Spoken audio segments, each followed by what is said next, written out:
Hi everyone, this is R. Lakshmi Kantam, lecturer in mathematics. Today I am going to explain the first unit syllabus. The name of the first unit is Vector Spaces 1.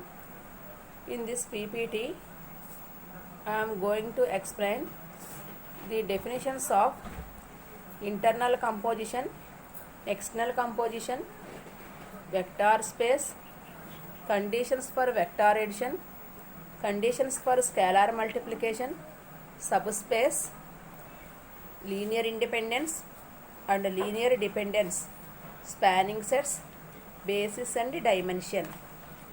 First of all, internal composition.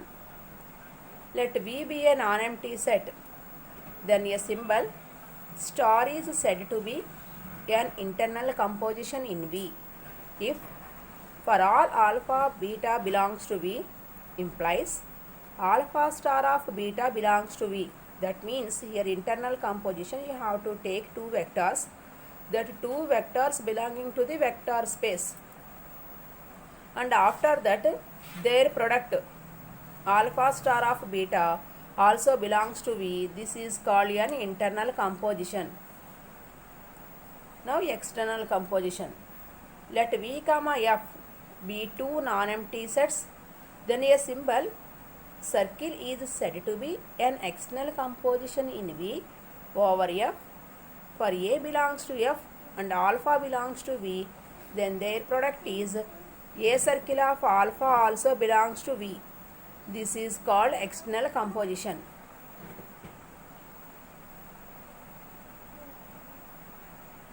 Now see the definition vector space. Here what is a vector space? Now you have to take two non-empty sets.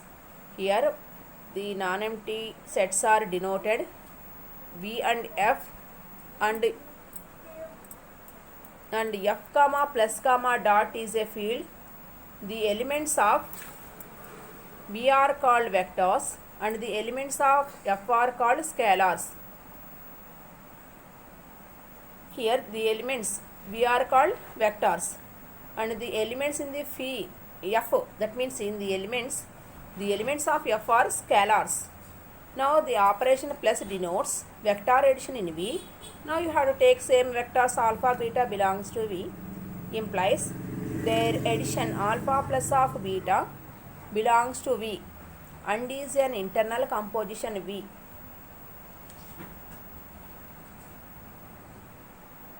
Now you have to take the another operation dot denotes scalar multiplication in V over F defined by A belongs to F and alpha belongs to V. V means here the alpha beta contains vectors, vector spaces belongs to vector spaces, and small a b like that type of elements belongs to F, that means that are scalars.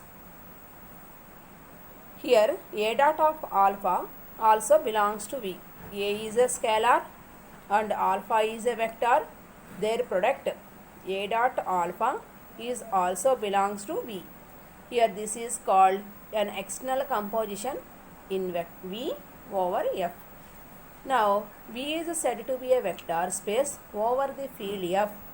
V and plus is an abelian group. Already you have learned this topic in group theory. What is an abelian group? G comma plus is an abelian group. Compulsory the elements satisfies closure law, associative law, identity and inverse at the same time. These four properties and commutative law also satisfies by the elements, that is called an abelian group. Conditions for vector addition. Now see the vector space conditions once. Closure law, commutative law. Now you have to take two vectors that are denoted alpha and beta. These two vectors are belongs to V and their addition alpha plus of beta, that value is equal to beta plus of alpha. This is called an commutative law. Now associative law. In this law compulsory you have to take three vectors that are alpha, beta and gamma. these three vectors belongs to vector space V implies alpha plus beta plus gamma is equal to alpha plus of beta plus gamma. This is called associative law and identity law.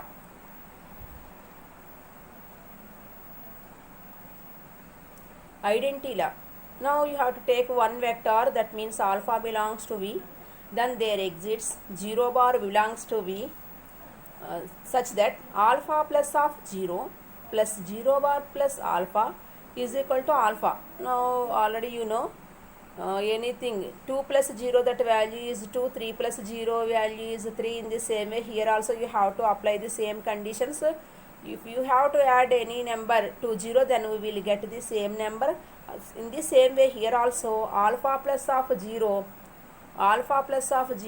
bar is equal to 0 bar plus alpha is equal to, that value is again alpha. This is called an identity law. Inverse law. Now let alpha belongs to V, then there exists another vector beta belongs to V, such that alpha plus beta is equal to beta plus alpha is equal to, that value is the identity element. Here 0 bar is an identity element. The scalar, next second conditions, that means first 4 conditions are satisfied. In the same way here also according to the scalar multiplication, that scalar multiplication denoted by the symbol dot also satisfies the following properties. Namely, first one is LDL property, left distributive law. Let alpha beta belongs to V, and that means these two are vectors, and again you have to take the another scalar, that means A belongs to F, then find out the value. A into alpha plus beta is equal to A alpha plus A beta. This is called RDL property. How can you say this is RDL property? Because here the element A which lie in the left side, that's why here this is called left distributive law. No, that is not RDL property. Left distributive law. This is LDL property. LDL means left distributive law. Next you have to take another vector alpha belongs to V, and these scalars, these two scalars are small a and small b. Scalars are denoted by small letters and that are belongs to F, and then find out that value A plus beta of alpha is equal to A alpha plus B alpha. This is called RDL property, because here the element which lies in the right side, that's why here this is called RDL property. That means first condition is LDL property, and the second one is RDL condition, and the third one is associative law. Associative law means, now let alpha belongs to V, A, B scalars, that two scalars are belongs to F, then AB of alpha is equal to A of B alpha. This is called associative law with respect to the multiplication. Again after that another condition for 1 belongs to F, that means F means a field, a vector, that vector is denoted as alpha, and that alpha belongs to V. Now you have to find out the product of 1 and alpha. The product is denoted as 1 dot alpha is equal to 1 into alpha is equal to alpha. In this case we write V of F is a vector space. That means vector space means totally 8 conditions are satisfied according to the internal composition, and also at the same time external composition 4 properties are satisfied, that are closure, associative, identity, inverse with respect to the internal composition, and according to the scalar multiplication LDL property, RDL property, associative law with respect to the multiplication, and at the same time the last law is the inverse law, identity, the left distributive law, right distributive law, LDL, RDL, associative, and also identity law. These are the conditions for the vector space. Next, conditions for vector addition. This is closure, commutative, associative and additive law and inverse. Already you have seen these conditions. Now after that, conditions for scalar multiplication. An operation scalar multiplication is defined between a scalar and a vector. That means you have to take one scalar and the another one is vector, and it should satisfy the following conditions. Compulsory between a scalar, the multiplication between one scalar and a vector, that is denoted as scalar multiplication. Here also scalar multiplication, the following conditions are satisfied. First of all, the first one is closure law. If x is any vector and c is any real number, you have to take two elements, that means x is any vector, and after that now you have to take another number that is belongs to real number in the vector space V, then their product x dot c belongs to V. This is called closure law with respect to the scalar multiplication.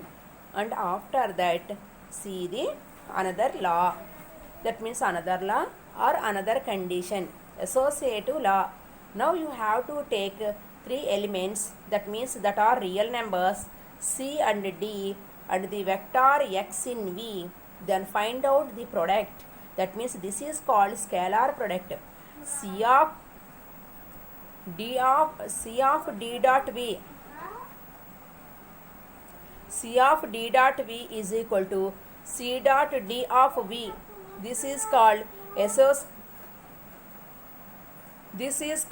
associative law with respect to the scalar multiplication. And after that, see the left distributive law and right distributive law, but here the elements are different. That means the elements are real numbers c and d and the vector x in V. C plus d into V is equal to c dot V. Dot means here multiplication plus c dot d. After that, see the another definition, that is distributive law. Here all real numbers c and the vectors x and y. Here the x and y are vectors and the real numbers c. Find out the product. C of x plus y is equal to c of x, c dot x plus c dot y. This is called left distributive law. The above condition is right distributive law. Unitary law. Unit element is always 1. 1 into anything, that value is again same number. 1 into 2 is 2. 4 into 1 is 4. In the same way, here also the unit element is 1 for all vectors x in V. Then find out the product 1 dot of V, and that means 1 into V, that is equal to V into 1 is equal to V. This is called unitary law.